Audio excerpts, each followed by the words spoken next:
What if the voice that once captivated the world was silenced forever, and no one saw it coming? Julie Andrews, the beloved star of The Sound of Music and Mary Poppins, vanished from the stage at the peak of her power. But the reason why, and what she did next, will shock you. Behind her flawless smile and graceful poise was a devastating secret that changed her life and her fortune forever. So how did Julie turn tragedy into triumph and rebuild an empire without ever singing a note again? Stay with us, because what you're about to hear will change the way you see her forever. Her ascent was meteoric. When she appeared on screen as Mary Poppins in 1964, she wasn't just playing a nanny with a talking umbrella. She was rewriting what it meant to be a leading lady. Walt Disney knew the moment he saw her on Broadway. She was the one. Audiences worldwide agreed. Mary Poppins didn't just charm viewers, it smashed records, earning $31 million at the box office. A sum that back then turned heads across the industry. And that voice, it wasn't just musical, it was iconic. Songs like A Spoonful of Sugar became generational anthems. And when she held up that Oscar for Best Actress, just a year after being overlooked for My Fair Lady, she didn't gloat. She shined. It was more than a win. It was vindication. But the hooks of Hollywood's applause are sharp and temporary. Then came 1965. The Sound of Music wasn't just a hit. It was a cultural earthquake. Julie, twirling on that mountaintop, became one of the most memorable film images of all time. But few knew that filming that idyllic scene meant being knocked down repeatedly by helicopter winds. Still, she stood back up after every take, smiling through the bruises. The movie made $286 million globally and brought home 5 Oscars, including Best Picture. Julie had arrived, and it felt like she was there to stay. But that's the thing about the top. There's nowhere left to go but down. As she tried to broaden her roles, Hollywood didn't always follow. She stepped into more serious projects like the Americanization of Emily and Torn Curtain with Paul Newman. But even with Alfred Hitchcock directing, critics were split. Hitchcock himself wasn't convinced she fit the darker tone he wanted. The glamour of Julie Andrews didn't translate to gritty, and the box office receipts, while respectable, couldn't silence the whispers. Was her magic fading? Then came the crash. Star, 1968, was supposed to be her triumphant transformation. Big budget, big vision, and directed by Robert Wise, the same man behind The Sound of Music. But it landed with a thud. Critics pounced. Her performance was described as overblown, too theatrical. The project bled money. Hollywood, once enchanted, began to turn. Still, she didn't give up. Darling Lily, 1970, directed by her husband Blake Edwards, was meant to show another side of Julie. Edgy, daring, unpredictable. But a slow production and ballooning budget of $25 million led to another disaster. Her attempt at reinvention failed to connect, and suddenly the industry that once placed her on a pedestal began to look the other way. Even as Hollywood distanced itself, Julie continued earning award nominations, a testament to her sheer talent. But her box office power was gone, and with it, the offers dwindled. So she pivoted. In 1972, she launched the Julie Andrews Hour, a variety show backed by a massive 5-year deal from ABC. It was vibrant, entertaining, filled with energy, and critics loved it. But love isn't enough in television. Ratings didn't follow. Airing on a brutal time slot against prime competition, the numbers dropped week after week. After just 24 episodes, ABC pulled the plug. Then came the twist that left everyone stunned. The show won 7 Emmy Awards, after it had already been canceled. It was the kind of irony that only Hollywood can deliver. She'd proven her versatility, her range, but it wasn't enough to keep her on air. ABC, in an attempt to save face, gave her 5 specials over the next few years. But the damage had been done. Julie Andrews wasn't just fighting for relevance. She was battling an industry that didn't know what to do with her anymore. Behind the spotlight, her financial life was also changing. Once one of Hollywood's top earners, Julie Andrews lived comfortably, but cautiously. She and Blake Edwards owned a sprawling estate in Brentwood and another property in Switzerland, a nod to her European roots. Her luxury car collection was understated yet elegant. She was often seen driving a classic Mercedes-Benz, and later favored a sleek Audi sedan. She wasn't flashy, but every detail reflected class. Her timepieces were rare and refined, Cartier and Patek Philippe, with designs that spoke of elegance rather than excess. She didn't just spend, she invested. Julie held quiet ownership stakes in various ventures, including children's literature publishing and theater productions. Her voice may have defined her, but her brain for business helped secure her future. She collaborated with her daughter, Emma Walton Hamilton, on a successful series of children's books. The books weren't just popular. They built an empire, one that extended her influence far beyond the screen. Insurance? Julie understood its power. She carried comprehensive health insurance, especially critical after a devastating vocal surgery in 1997, left her unable to sing professionally. She also secured policies protecting her assets, including the estate, artwork, and long-term investments. There were career protection clauses too, especially in contracts negotiated during her variety show era and Broadway returns. But what truly sets her apart is her long-game thinking. Julie didn't gamble on trends. She embraced legacy, choosing work that would outlast her celebrity status. Her financial strategy blended tradition with vision. Real estate over lavish trips, book rights over one-time checks. She leaned on trusted advisors, never rushed decisions, and made sure her wealth wasn't just visible. It was lasting. The greatest financial lesson from Julie Andrews? Reinvention is the most valuable asset. When her voice was taken from her, when the lights dimmed and roles vanished, she didn't disappear. She redirected. Whether it was writing, producing, or teaching, she stayed relevant. She understood that fame is fleeting, but value can be built to last. Her return to the big screen in 1979's 10, directed by her husband Blake Edwards, was a triumphant comeback. Playing the supportive yet sharp-witted girlfriend of Dudley Moore's character, Andrews exhibited a depth and maturity that only enhanced her magnetic presence. The film's success reaffirmed her place in Hollywood, but behind the scenes, Andrews grappled with the pressures of fame and personal challenges. Balancing public admiration with private vulnerability, she learned to navigate the duality of being a beloved icon and a woman striving for authenticity. In the early 1980s, Andrews shocked audiences with her role in SOB, where she defied expectations by appearing topless. This moment was more than a publicity stunt. It was a powerful declaration of autonomy. After decades of being boxed into a specific image, Andrews seized control of her narrative. With courage and conviction, she challenged the industry's attempts to confine her to a singular identity. Her fans were divided, but her peers in the industry recognized the bravery it took to reclaim her image on her own terms. Her portrayal in Victoria further showcased her versatility, earning critical acclaim and a Golden Globe. The 1982 musical comedy, in which she played a woman pretending to be a man who impersonates a woman, blurred lines of gender identity and performance in a way that was groundbreaking. Andrews brought a refined elegance and emotional complexity to the role, supported by her signature wit and commanding stage presence.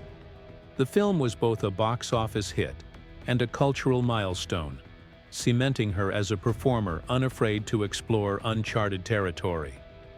Despite these successes, Andrews faced setbacks that would challenge even the most seasoned of stars. A botched vocal surgery in 1997 threatened her legendary singing career, robbing her of the 4-octave soprano voice that had enchanted generations. It was a devastating blow. For a woman whose identity had been so intertwined with music, the loss felt deeply personal. But Andrews, ever resilient, adapted.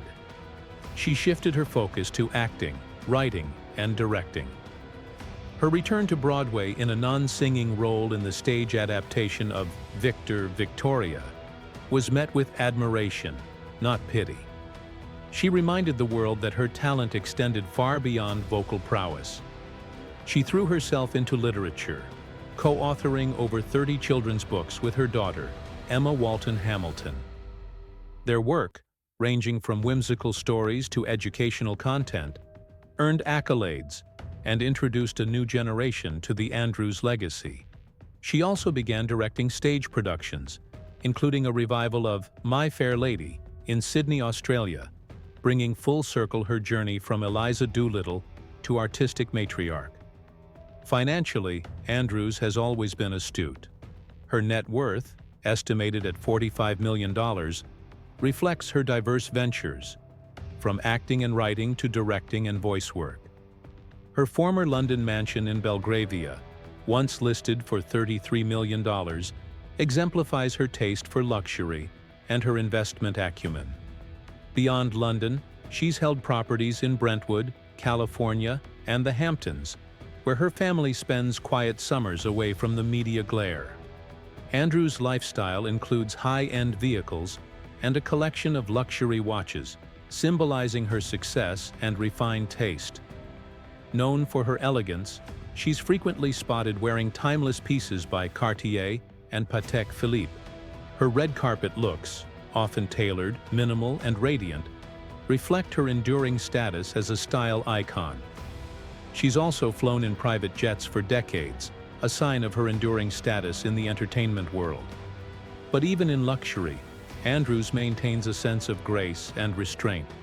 Never flashy, always poised. Her business ventures extend to producing television content like Julie's Green Room, a Netflix series where she mentors puppet characters in the performing arts. It was both a nostalgic return to the screen and a reflection of her commitment to nurturing young talent. Andrews served as co-creator, writer, and executive producer, blending entertainment with education in a way only she could. The show was lauded for its gentle tone and creative vision, mirroring the kindness and sophistication she has always exuded. In recognition of her contributions, Andrews received a Kennedy Center Honor in 2001 and was made a Dame Commander of the Order of the British Empire in 2001-2000. These accolades were not just for her performances, but for her cultural impact, her ability to inspire, comfort, and elevate audiences for over 6 decades. Andrews's charitable work also underscores her sense of purpose. She supports causes ranging from arts education to global children's health initiatives. She's been involved with Operation USA, Save the Children, and other organizations dedicated to humanitarian aid. Her philanthropy is quiet but consistent, rooted in a desire to give back and uplift others. As the 2000s progressed, Andrews found herself at the intersection of legacy and innovation. She didn't just look back fondly at her accomplishments, she used them as a springboard for new creative pursuits. Her voice, though no longer suited for operatic performances, found a new home in narrating audiobooks, where her storytelling abilities continued to enchant.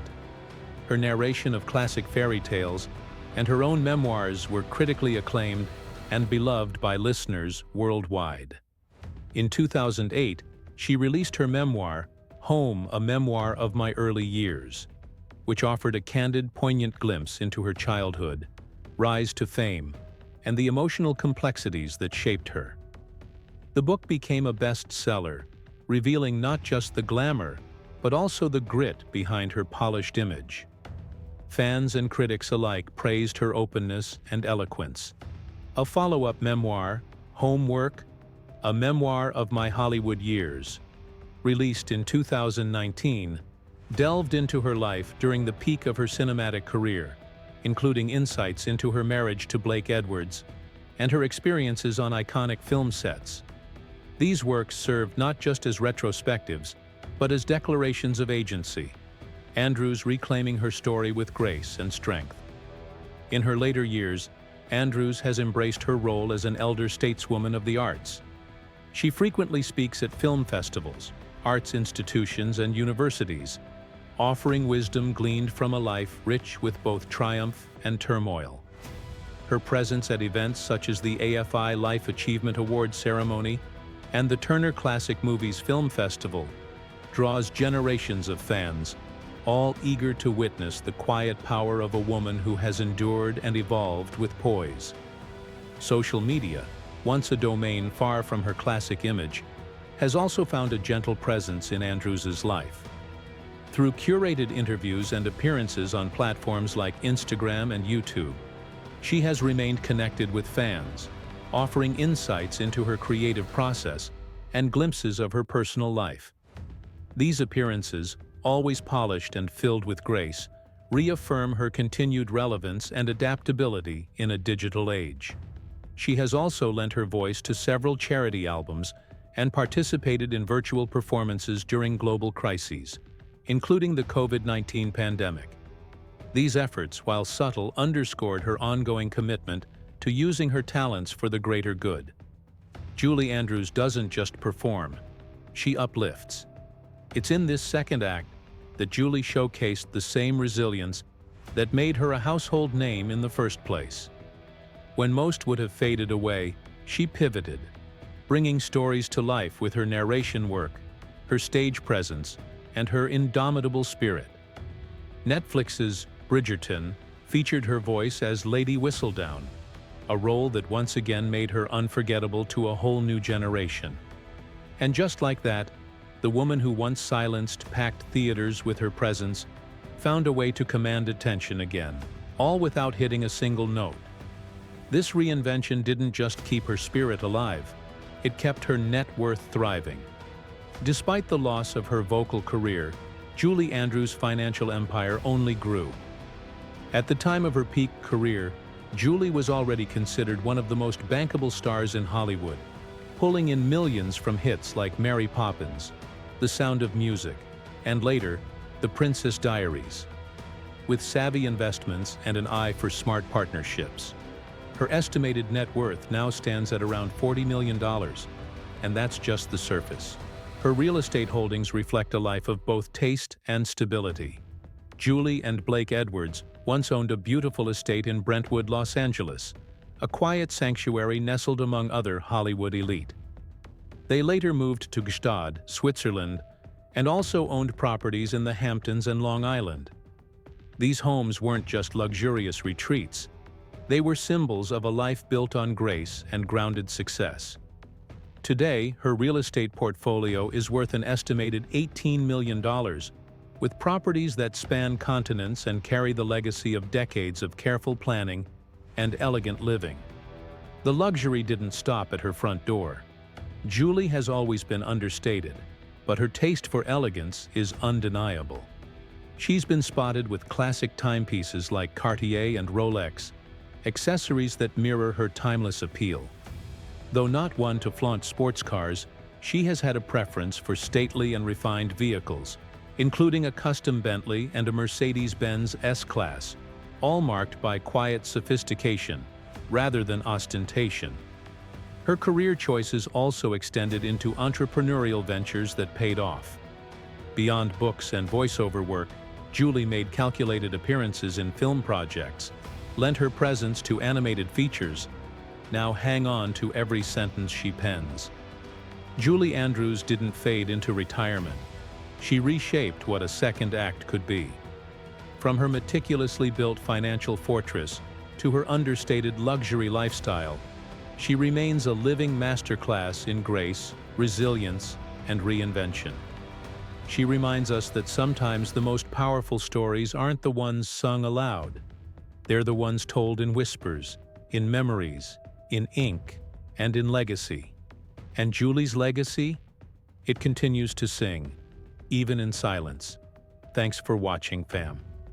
If this touched you, drop a like and hit that subscribe button. And if you're still with us, check out the next story waiting on your screen. Trust me, you don't want to miss it.